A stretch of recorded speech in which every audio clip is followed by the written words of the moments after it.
Hello everyone, कैसे हो आप सब। मैं हूं गौरव काबरा। एक बार फिर से आप सबका बहुत बहुत स्वागत है हमारे यूट्यूब चैनल पे। कॉस्ट अकाउंटिंग का सर अब एग्जामिनेशन आने वाला है। जून 26 के एग्जाम्स अब आ ही गए, सर पे ही है, अगले ही हफ्ते है। तो जाहिर सी बात है last day revision plans discuss करने का वक्त आ गया है।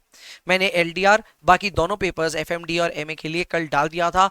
आज वक्त आ गया कॉस्ट का डालने का। वैसे फाइनल का भी आज जाएगा एसएफएम का, पर कॉस्ट का भी आज डिस्कस कर रहा हूं।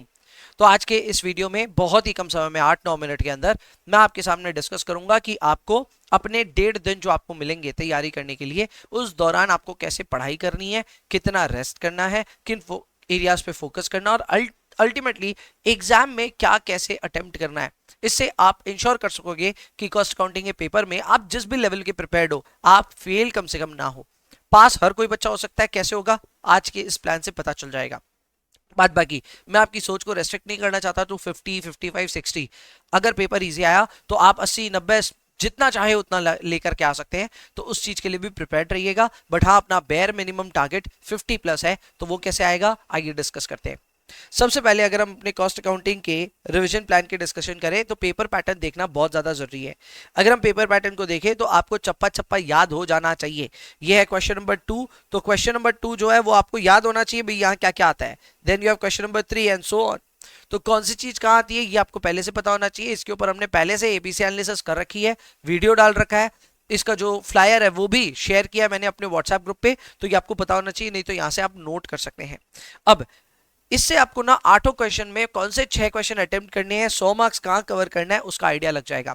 याद रखिएगा 2 क्वेश्चन आप एग्जाम में छोड़ेंगे। वो 2 क्वेश्चन कौन से होंगे वो बहुत हद तक डिपेंड करता है कि पेपर में क्या कैसा आता है। बट मेरा ऐसा मानना है कि 1-2 क्वेश्चन तो उसमें से पक्के लगभग तय होते हैं और स्टूडेंट्स उसको आमतौर पर छोड़ते हैं। सर कौन कौन से? आमतौर पे क्वेश्चन नंबर 7 सब छोड़ना चाहते हैं। सर ऐसा क्यों होता है? ऐसा सबसे बड़ा कारण होता है cost accounting standards. The biggest problem with cost accounting standards is institute इसमें अपने मटेरियल के अंदर से नहीं सवाल पूछता है, इस वजह से बच्चों के नंबर खोते हैं। एंड इस वजह से कॉस्ट अकाउंटिंग स्टैंडर्ड्स में आमतौर पे खराब परफॉर्मेंस रहती है। कई बच्चे क्वेश्चन नंबर 7 को छोड़ना चाहते हैं। अच्छा सर, कई लोगों को ना क्वेश्चन नंबर 3 भी पसंद नहीं है। वो इस वजह से क्योंकि क्वेश्चन नंबर 3 आता है ओवरहेड से एंड आता है कॉस्ट अकाउंटिंग सिस्टम से। सो ओवरहेड्स और कॉस्ट अकाउंटिंग सिस्टम्स ये दोनों थोड़े आमतौर पे दोनों ही चैप्टर्स ना फेवरेट कैटेगरी में नहीं आते हैं। तो अगर आप एक बढ़िया स्ट्रैटेजी अब बनाना चाहते हैं अपने लिए, घर से पहले से सोच के जाना चाहते हैं एक ऐसा सवाल जिसको शायद आप हाथ नहीं लगाएंगे, it could be either question number 3 और it could be question number 7, लेकिन पेपर देख करके ही पूरा पता चलेगा। पर क्या छोड़ना है वो बात की बात है, क्या करना है वो भी तो पता होना चाहिए। तो आपको क्या करना है ये मैं बता देता हूं। आप 15 तारीख को जब एग्जाम दे करके आएंगे, किसका एग्जाम सर? टैक्स का एग्जाम। तो टैक्स का एग्जाम दे करके आने के बाद जाहिर सी बात है थकान खूब सारी हो जाएगी। और आप अपने पेपर नंबर 8 के लिए जब सोच रहे होंगे कैसे तैयारी करनी है, तो मैं आपको बता दूं 7 बजे तक तो आप पढ़ाई शुरू भी मत कीजिएगा। 5 बजे पेपर खत्म हो रहा है, घर पहुंचेंगे, थोड़ा सा रिलैक्स करेंगे, थोड़ा सा बातें करेंगे घर परिवार वालों से, 7 बज जाएगी। 7 बजे के बाद में मैं ये कहूंगा कि आप पढ़ाई में लग जाना, ना कि सोना। 7 बजे सोए तो फिर सीधे सुबह उठने वाले हो। तो 7 बजे आप पढ़ाई में लगिएगा, कुछ इंपॉर्टेंट एरियाज को कवर कर लीजिएगा।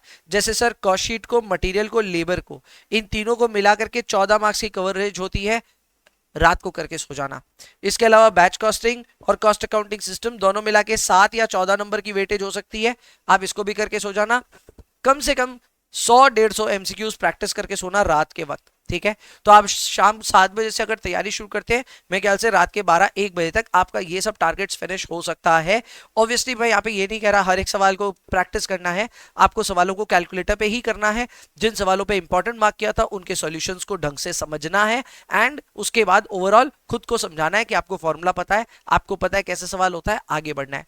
यहाँ पे सवालों में उलझने से कुछ नहीं होगा, सवालों को बनाने से भी कुछ नहीं होगा, आपको सवालों को कैलकुलेटर पे करना आना चाहिए। This is the skill required right now. फिर सर आता है 16 जून। 16 जून इंपॉर्टेंट डे है। इसी दिन आपको मैक्सिमम चैप्टर्स फिनिश करने हैं। पूरा दिन आपके पास, सुबह आप लेट उठे, जो भी उठे, रात तक जगे, जो भी करना है, आपको मिलेंगे लगभग यहाँ पे 16, 17, 18 घंटे टोटल पढ़ाई करने को, तो उस दौरान आप क्या क्या करेंगे? सर मार्जिनल कॉस्टिंग सुबह उठते ही कीजिएगा, इंपॉर्टेंट है, 2 क्वेश्चन आते हैं। स्टैंडर्ड इजी है, एक ही क्वेश्चन आता है, तो दोनों मिलाकर के आपका 21 मार्क्स का वेटेज है, सुबह सुबह उठते उठते कर लीजिएगा। फिर सर्विस कॉस्टिंग कंपल्सरीली 7 मार्क्स का आएगा, प्रोसेस कंपल्सरीली 7 मार्क्स का आएगा, कॉन्ट्रैक्ट आ सकता है 7 मार्क्स का, यूजुअली आता है, जॉइंट एंड बाई प्रोडक्ट आ सकता है, कम थोड़ा कम चांस होता है लेकिन आ सकता है, फिर भी 7 मार्क्स का, एंड बजट 7 मार्क्स का आएगा ही आएगा। ये आपको कब करना है सर? सबका सब आपको करना है 16 जून को। मेरा ऐसा मानना है कि ये पॉसिबल है करना, थोड़ा चैलेंजिंग होगा ये पूरा दिन पढ़ाई करना, लेकिन ठीक है, आप जोश में हो और कर ही रहे हो इतने दिन से पढ़ाई, तो ये दिन भी पार निकल जाएगा। और फिर आएगा अपना 17 जून, और 17 जून को फाइनल टच के लिए आपके पास थोड़ा सा मौका है, क्योंकि एग्जामिनेशन थोड़ा लेट शुरू होता है, तो आपके पास थोड़ा सा टाइम है इन द मॉर्निंग। क्या करना है सर उस दिन?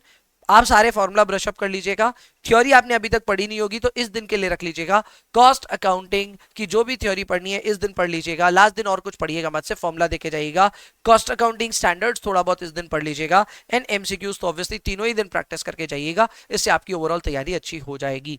एमसीक्यू को लेकर के मैंने पहले भी कहा था, मेरी वेबसाइट के फ्री रिसोर्सेज में प्रैक्टिस करने को छोड़ा था मैंने, आई होप आपने कर लिया हो, उससे आपका बहुत भला होने वाला है। एग्जाम के बाद आप खुद ही आकर के कॉमेंट करोगे, मुझे पता है। सर इसके अलावा और क्या करना है? सर मेन बातों का ध्यान देना है कि यार एग्जाम में ना हाई आरओआई वाले एरियाज को पहले टच करना, यानी ऐसे एरियाज जहां पे आपका 7 आउट ऑफ 7 आने का चांस है, पहले उनको अटेम्प्ट करेंगे। जिनमें लग रहा है यार फंस जाएंगे, नहीं आता होगा कि नहीं होगा, उनको बाद में अटेम्प्ट करना। सो मेरा एग्जाम हॉल के लिए जो स्ट्रैटेजी हो यही है भाई, पहले 90 मिनट में खेल खत्म कर डालो, पहले 90 मिनट में आप एमसीक्यू पूरा सॉल्व कीजिएगा, एमसीक्यू में ट्राई कीजिएगा 22 या उससे ज्यादा लेकर के आने का। मैं फिर रिपीट कर रहा हूं, 22 लाने का मतलब हो गया 11 क्वेश्चन राइट करना है, 4 ही गलत हो सकता है एट मैक्स, तो आप ट्राई कीजिएगा आउट ऑफ 15 क्वेश्चन आप 11 क्वेश्चन या उससे ज्यादा राइट कर दें, ये बढ़िया प्रैक्टिस से ही पॉसिबल है, कर लीजिएगा। हमने इतने सारे जो मॉक्स लिए हैं, यही तो मैसेज मैं हर बार पहुंचाया हूं आप तक कि यार अगर आप एमसीक्यू में अच्छा कर लेते हो तो पेपर अपने आप निकल जाता है। You have done that in my मॉक्स, exam में भी हो जाएगा, चिंता मत करना। फिर आते हैं अपने नेक्स्ट टारगेट, वो है कोई भी 4 क्वेश्चन उठाओ जिसमें 7 आउट ऑफ 7 लाने की हिम्मत हो तुम्हारी। तो भाई 4 क्वेश्चन में 7 आउट ऑफ 7 लेकर के आना है, यहां कोई कॉम्प्रोमाइज नहीं चलेगा, यहां 100% एफिशिएंसी के साथ मार्क्स चाहिए। 22 मार्क्स अगर आप एमसीक्यू में स्कोर कर देते हैं और यहां 28 स्कोर कर लेते हैं, भाई 50 की गारंटी हो जाएगी। अगर आपने 50 या उससे ज्यादा का स्कोर तय कर लिया पहले 90 मिनट में, आपको इधर कोई फेल नहीं कर सकता इस पेपर में, and that is what I want from you. भाई 50 प्लस इज द गोल। अब वो 60 70 80 ले जाना है वो बाद वक्त बताएगा, लेकिन 50 प्लस कैसे लाना है मैंने आपको बता दिया। जो स्टूडेंट्स की हालत थोड़ी तंग है, नहीं हो पा रहा है सर, हमको थोड़ा डर लग रहा है, उनको मैं कहूंगा इस 90 मिनट्स को आप एक्सटेंड करके 120 मिनट्स भी कर सकते हो। यानी जिसके लिए ऐसा लग रहा है तैयारी स्ट्रांग नहीं है, आप 3 घंटे में 2 घंटे 50 मार्क्स पे फोकस कीजिए अच्छे से, लेकिन इंश्योर कीजिए 50 मार्क्स आ जाए। अगर आप वो कर पाए तो भी आप 60-65 लेकर के आ पाओगे पेपर में। 2 घंटे में 50 ले आओ और बाकी 1 घंटे में 10-12 नंबर और उठा लो, तो उससे आपकी भी अच्छी तैयारी हो जाएगी, अच्छे नंबर आ जाएंगे। तो उस दिशा में काम करना बेनिफिशियल है, उस दिशा में प्लीज काम कीजिएगा। सो ये है भाई मेरा ओवरऑल स्ट्रैटेजी। बहुत टाइम से हमने स्ट्रैटेजी बनाया, मैराथन लिया, क्या क्या नहीं किया, सब कुछ कर लिया आपके लिए।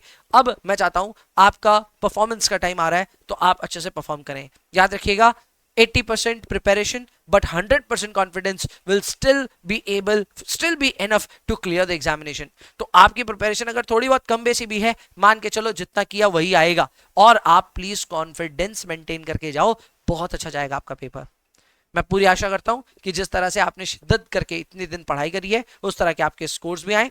अभी के लिए इतना ही डिस्कस करूंगा, एग्जाम के बाद में आऊंगा ताकि आपके एग्जाम के ऊपर में फर्स्ट रिएक्शन जरूर दे सकूं। अभी के लिए my best wishes are with all of you. बढ़िया से पढ़ाई करते रहिए, बीच बीच में कुछ अगर और वीडियो आया तो देख सकेंगे, बट अदरवाइज पढ़ाई करिए, मन लगाइए।